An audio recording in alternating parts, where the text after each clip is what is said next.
Winter, 1812. A vast white plain stretches endlessly, broken only by the contorted shapes of frozen bodies and tattered banners, silent witnesses to a calamity that has devoured an entire army.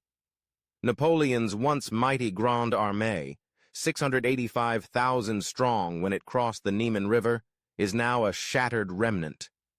After months of catastrophic retreat from Moscow, fewer than 100,000 emaciated, frost-bitten men stumble westward, pursued by Cossacks and the pitiless Russian winter.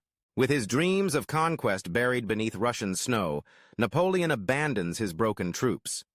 On December 5th, cloaked in secrecy and despair, he boards a humble sledge, racing across the frozen landscape to reach Paris. Word of this disaster must not reach Europe's capitals before he returns. For in Vienna, Berlin, and St. Petersburg, his enemies are already sensing opportunity, a fatal crack in the facade of his invincibility. At the height of his power, Napoleon ruled an empire that stretched, directly or through puppet states, from the Atlantic to the borders of Russia, from the North Sea to the heel of Italy. His word was law in the courts of kings and princes. His armies had smashed coalitions again and again. But now, in the bleak aftermath of the Russian campaign, the myth of the emperor's genius lies in ruins. French prestige, for so long the foundation of imperial power, is crippled. As Napoleon labors through sleepless nights in Paris, feverishly issuing new decrees and summoning every conceivable reserve, the momentum of defeat shifts west.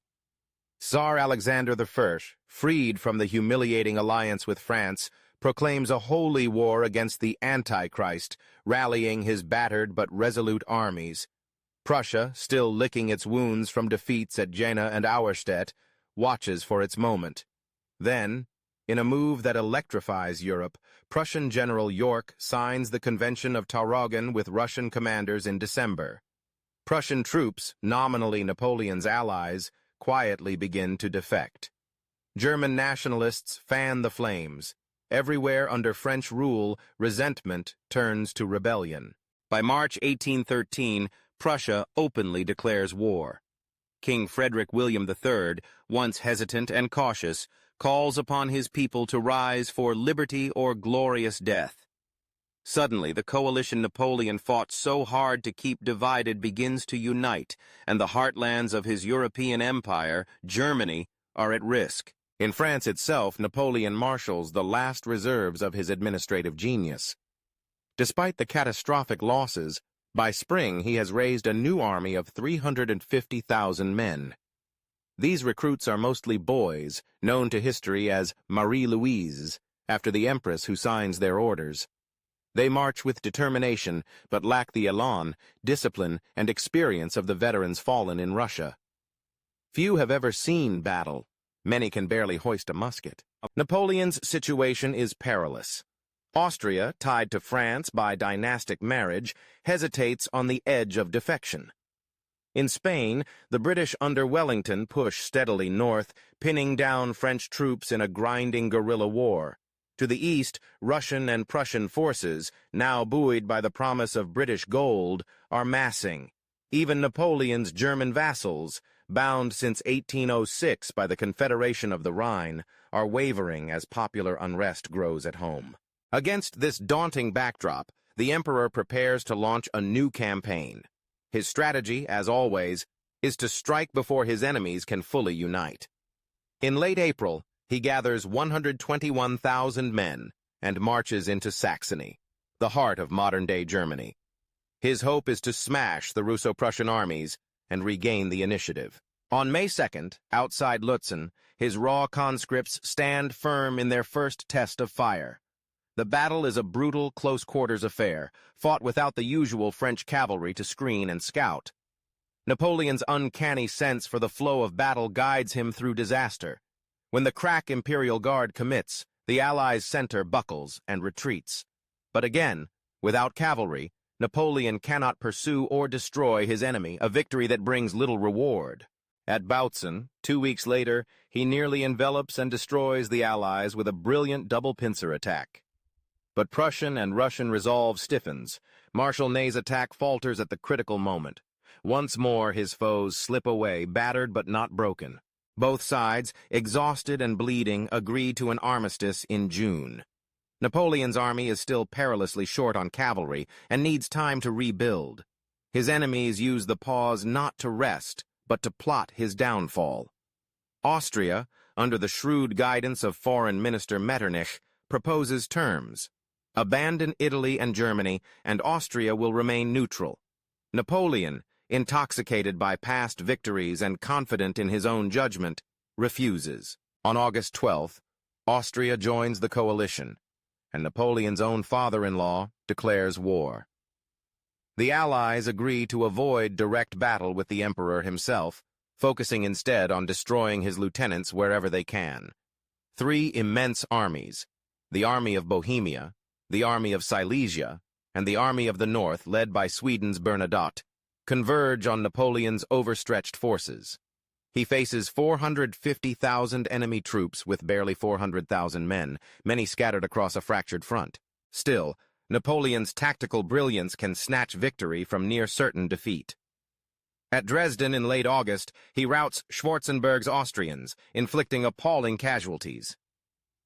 Yet, even as he triumphs, disaster for his marshals strikes everywhere else. Oudinot is crushed at Grossbeeren. MacDonald is routed at Katzbach. Vandam's entire corps surrenders at Kulm. Each Allied victory galvanizes the coalition and encourages German states to defect. Bavaria, long one of Napoleon's most loyal allies, surrenders to the Allies in October. The spell of French power is broken. By mid-October, Napoleon is forced to make his last stand at Leipzig. Here, in the cold autumn drizzle, over 500,000 men and more than 2,000 guns assemble for the greatest battle in European history before the 20th century. For 3 days, the fields and villages around Leipzig are raked by musket and cannon fire. Villages are stormed and retaken, thousands fall, and the thunder of artillery rolls for miles. Despite heroic counterattacks, including a massive cavalry charge and the Emperor's personal leadership, the French are steadily pushed back on all fronts. Most fatally, his German allies begin to melt away. On the critical third day, Saxon troops change sides in the midst of battle, turning their guns on the French. By October 19th, retreat is the only option. But catastrophe strikes as a vital bridge over the Elster River is blown prematurely, sealing the fate of 30,000 French soldiers trapped in the city. Many drown or are taken prisoner. Among the dead is Marshal Poniatowski, one of Napoleon's most trusted commanders. Napoleon escapes with the shattered remnants of his army, crossing the Rhine in early November. The Confederation of the Rhine dissolves as German states fall away. What remains of French power east of the Rhine is swept aside in weeks, and the coalition prepares to invade France itself. The defeat at Leipzig, the so-called Battle of Nations, is a turning point not just for Napoleon, but for the entire continent. It signals the collapse of a decade of French hegemony in Europe. The Allies enter Paris in March 1814. Napoleon is forced to abdicate soon after. The map of Europe will be redrawn at the Congress of Vienna. Prussia emerges ascendant in Germany. The ideals, hopes, and terrors of the Napoleonic age give way to a new order that will shape the destiny of nations for a century to come. 100 years after the battle, a monument is raised at Leipzig, immense, brooding, a reminder of struggle, sacrifice, and ambition.